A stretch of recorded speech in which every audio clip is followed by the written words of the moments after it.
of things to start out with. The midterms are graded. We're just going to go over the grades this afternoon, and then they should be posted by tomorrow. And people look like they did pretty well. The average seems to be about a BB+. If you want to consult with your GSI about your grade, we're not actually going to hand the midterms back, but you can look at the midterms and read about it with your GSI if you want information about why the grade was the way that it was. So just contact your individual GSI. And as I said last time, the regrading policy is that what you should do is first talk to your GSI if you're unsure about your grade, and if you're still unsure about your grade, then what you can do is submit the exam to me, and I will grade it sort of from scratch and either give it a higher grade or a lower grade than the GSI would. So the GSIs actually can't do any regrading on the exams, and if you really want to regrade, then you can submit it to me. Is that clear to everybody? Okay. Any other questions about the exam or any of that? We're back from spring break? Yeah. Sorry? It should be. Is it not? It is working? Yeah? Seems to be. Yeah. Okay. Okay, so today we're going to start talking about emotional development in children, and we're going to talk about emotional development today and Wednesday before we go on to other kinds of social development in children. And in order to really think about emotional development, the first thing we have to do is try and think about what it is that people mean when they talk about emotions. And emotions are peculiar in a way because on the one hand, they're very basic and fundamental to all of us, but on the other hand, they're sort of mysterious. They have a number of different kinds of components. So for example, one component of our emotions is our physiology, so how we literally feel inside. Excuse me. Too much spring around here. So one component of our emotions is how we literally feel inside, what our internal physiology is like, what our heart rate is, or our pulse rate, or the amount of cortical steroids that we have in our system. So there's an aspect of emotions that has to do with just our basic physiology. And there's another aspect of our emotions that has to do with our construal or understanding of what's going on around us. So it seems as if it's essential to the emotion of fear. The emotion of fear isn't just about the fact that your heart is racing and you have adrenaline in your stomach. It's also about the fact that you think that you need to get out of the situation that you're in. So there's an element of emotions that's this kind of functional, cognitive element of emotion. So if you feel the emotion, it isn't just that you have a feeling, it's also that you have a way of acting that goes along with that feeling. And a third thing, which is rather surprising and interesting about emotions, is that emotions seem to be very closely tied to facial expressions. So it isn't just that people feel emotions, they also express emotions. And one of the questions that comes up in the developmental literature is how much is our repertoire of emotions just in place at birth as we're born as part of our natural genetic endowment, and how much is it shaped by our cultural and environmental experience? So this is the basic nature-nurture question that we come up against time and again in development. And the fact that our emotions are connected to our facial expressions in particular ways actually has served as a kind of key for trying to answer this question. So for a long time, people thought that emotions were really culturally constructed, and then way back in the 1970s, an anthropologist, biologist, neuroscience scientist named Paul Ekman actually started going out to many different cultures across the world and actually looking at the way that people expressed their emotions and facial expressions. Have any of you seen the television series Lie to Me? The hero of that is actually based on Paul Ekman. So the psychologist who can figure out whether people are lying or not just by looking at their faces is actually based on Ekman, and Ekman wrote the show and is an advisor to the show. Now, it's probably, shall we say, slightly exaggerated about the powers and also the nastiness of the principal character, but it's not completely without connection to Ekman himself. Okay, so that show is based on the fact that we actually can read a great deal about people's emotions by looking at their facial expressions. And the way that Ekman discovered this was that he went out to, for example, Aboriginal peoples in the wilds of Australia, and he discovered that the kinds of facial expressions that people both saw and interpreted were very similar. So if you showed these people in Australia who hadn't had very much contact with the world outside, pictures of someone, say, looking happy or looking sad, like in these pictures here, they interpreted those facial expressions the same way we would. So they would interpret that top expression as being an expression of happiness, that expression on the side as being an expression of happiness, and that expression on the bottom as being an expression of sadness. And in fact, when you look at the expressions that people produced, when you asked them, when you took photographs of them being happy or sad and so forth, the kinds of facial expressions they produced were very similar around the world, not only among these Australian Aborigines, but across a very wide range of cultures. Yeah? Well, that's what Ekman argued, was that these expressions were universal. But not all expressions were universal. What Ekman argued was that there was this set of fundamental basic emotions, and those basic emotions were the ones that seemed to have universal facial expressions associated with them. And then what he did was he actually went and looked at, in very fine detail, looked at the muscles of people's faces. And in fact, we have more muscles in our face than any other part of our body, hundreds and hundreds of muscles just to regulate the way that our faces move. And what Ekman discovered was that each of these basic expressions, these basic emotion expressions, was associated with a very particular set of muscles. And he argued that there were these four basic fundamental expressions that you found universally in many different places, and that those basic, the positive one is in here, 6. Sorry. In fact, there should be 7 because there should be a positive one as well. These are just the negative ones. Yeah, where's happiness? I just noticed the lack of happiness here myself. So there should be these plus happiness.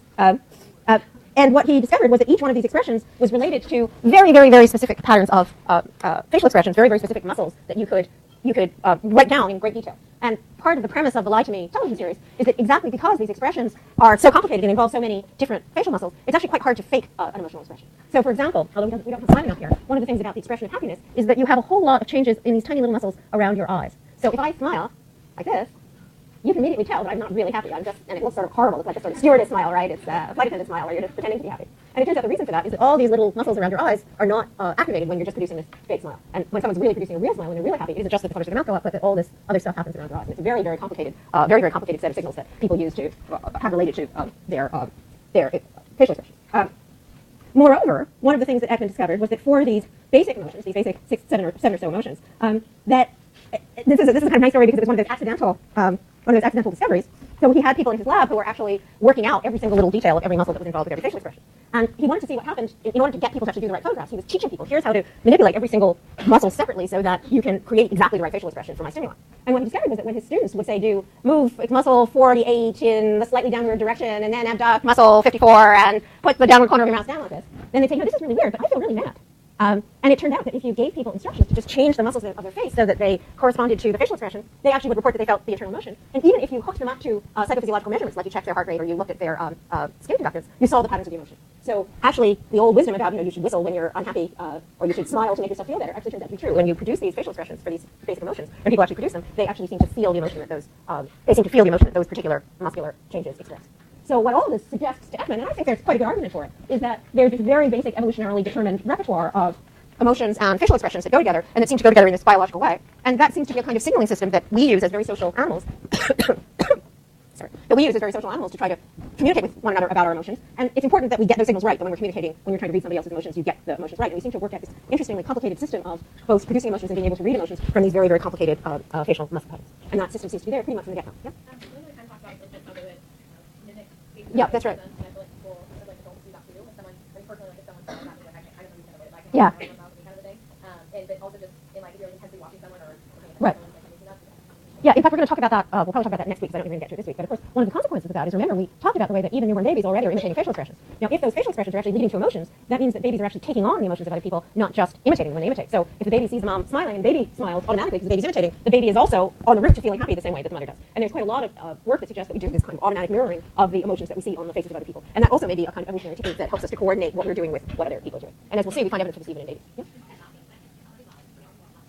Well, a lot of emotions seem to have this kind of contagious quality. I mean, if you think about it, right, all of the success of movies depends on the fact that emotions are contagious. That you can even be sitting in a room with a darkened screen, and if somebody's screaming and scared, you get scared. And if somebody's happy, you get happy. And if there's if E.T. is dying, then you're weeping too. Even though you're sitting, when you think about it, right, you're sitting in a room with a darkened screen, you know that there's no reality to what's going on, and yet just watching those emotions produced by a really good actor who's good at producing the emotions leads you to take those emotions on as well. And the imitation literature suggests that that's something that babies are doing literally, something we're doing literally from the time that we're born. So there's lots of evidence for these basic, universal, fundamental emotions that are associated with certain kinds of physiology, certain kinds of action patterns, and especially certain kinds of facial expressions. But there's also evidence that there's a lot of cultural variation in emotions as well. So we have these really basic fundamental emotions, happiness, sadness, anger, disgust, fear. But we also have a lot of evidence that emotions can be more complicated and can be culturally constructed and can vary across cultures too. So here's two of my favorite examples of cultural emotions. So among New Guinea headhunters, there's an emotion called liget. And here's the definition of the emotion called liget. So liget is an emotion that young people have and old people don't have. And especially young men have it. Yeah, especially young men have it. And it's an emotion that's associated with doing things extremely well, engaging in a lot of physical exertion, and being involved in violence, like going out and hunting someone and then, and then killing them and bringing their body home in triumph to your tribe. Now, for us, that sounds like that's a weird kind of emotion. What would be the emotion that would be associated with violent aggression, excellence, and young men? But of course, you could argue. So people have argued that this particular emotion, this liget emotion, is something that's quite specific to this culture, and it's specific to the fact that young men go out and are involved in all these fights with other young men, and are also dancing all night and so forth. I think of it as being sort of the hockey playing emotion. So it's basically the whooping ass emotion. That's the emotion that is encoded in Guinea by liget. It's the emotion you get when you say, "Boy, we really whooped ass." Yeah. So is that saying that emotion is universal or is only found in this one? Well, that's an interesting question. So these are examples. Let me give you the other example, and then we can talk about it. So the other example is an emotion called fago. And the emotion of fago, also in some hunter-gatherer kind of cultures, is an emotion in which you feel warmth, love, sorrow, and a desire to feed somebody. And again, those aren't usually things that we would think of as going together. But if you think about it a little bit, you can say, yeah, that's kind of like what mom's emotion, that's like the basic mom emotion is fago. It's basically you look at your children and you're incredibly sad because you're going to lose them and they're vulnerable and you love them and you want to feed them and take care of them. So the question is it, so on the one hand, we don't have a single word for something that's the equivalent of liget and fago. And when you describe these emotions to say someone in the West, your first impulse is to say, well, that's weird. Why would you have an emotion that's love and real sadness and wanting to feed someone all at the same time? On the other hand, when you think about it more, you could say, well, actually, I could identify an emotion in my culture, which is sort of like that combination, sort of has that combination of emotions, but the cultural context in which it would take place is really different. So for example, if you're in a society where there's very little food, then emotions around being hungry, feeding people, sharing food with people take on much more significance than when you're in a culture like ours where basically everybody has enough to eat and feeding someone doesn't have the same kind of significance. So there's some evidence that some of these emotions are actually, even though they may be rooted in some of these more basic emotions like sadness or happiness or anger or aggression, the kind of combinations and permutations take on a particular quality in different kinds of cultures. So there's exactly some debate about, does this mean that people in these cultures really feel different emotions, or is it just that the kind of package they have for emotions is different? And you don't have to go to exotic cultures to see this. One of my favorite stories about just being in Berkeley is that I was in the swimming pool once, and a little girl who was about 3 was actually talking to her mother, and she said, you know that little boy who always bothers me? He's out on the playground. And the mom said, and the little girl said, so let's get out to the playground really quickly before he goes. And his mom said, but you said he always teases you and chases you when you're out in the playground. And the little girl said, yeah, he always teases me and chases me, so let's get out to the playground quickly before he goes home. And her mother turned to her and said, you know what? You're ambivalent about him, aren't you? And the little girl said, yeah, I'm ambivalent, this little 3-year-old. So that's a nice example of how even in our culture, this little 3-year-old growing up in Berkeley now has the concept of ambivalence as being a basic emotion that you could feel when the boy is chasing you and you're not sure whether you like it or you don't like it. And one would guess that in other cultures, like in the later Faga culture, they would find it very weird to actually have a word for an emotion that involved having two different emotions in one. So even though we have these kind of basic positive and negative emotions, we also seem to use culture to construct more complicated emotions. Okay, so let's go back to the babies, and there's an argument that you can see a lot of the same sort of basic fundamental emotions in babies that you see in adults. But it's much harder to actually detect those emotions in babies than it is in adults. And they have something called baby facts, which is the Ekman coding scheme, to try to see if you could take the Ekman coding scheme and apply it to babies. But to do it, you have to really change a lot about the way the baby's facial expressions work. Because baby's facial expressions are much more mobile, they change much more. The babies have those fat little faces with different muscles than adults, so it's hard to know whether the two things actually map. But at least some of the basic emotions, at least for somewhat older babies, do seem to map on things that you see in babies. So you do seem to see babies expressing emotions of happiness or anger or distress or surprise from very early on in development. In particular, what you see from very early on is a distinction in babies between positive emotions and negative emotions. So you see happiness, and you see happiness being expressed by babies from the time they're very, very little. And when you look at the baby's faces, it isn't just that the babies smile. You can actually see what's called eye brightening. That's those changes in the musculature at the corner of the baby's eyes. And this picture is not quite high resolution, but you can kind of see that you look at the baby's eyes carefully, you can see that there's little crinkles in the baby's eyes, which is part of the reason why the baby seems to be so happy.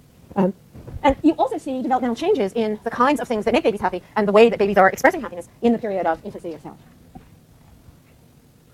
So to begin with, babies, from the time they're born, you already can see these fleeting smiles, but very often they seem to be internally driven. So even when babies are asleep, you'll see smiles or expressions of happiness. They seem to be more reflective of the baby's kind of internal biological state, whether the baby's well fed and well taken care of, than they are responses to things that are going on in the external world. But very quickly, by the time babies are about a month old, you start seeing babies smiling and looking happy. And interestingly, the first examples of this are in social context. So the first things that make babies happy are having other people around who are being happy and talking to them.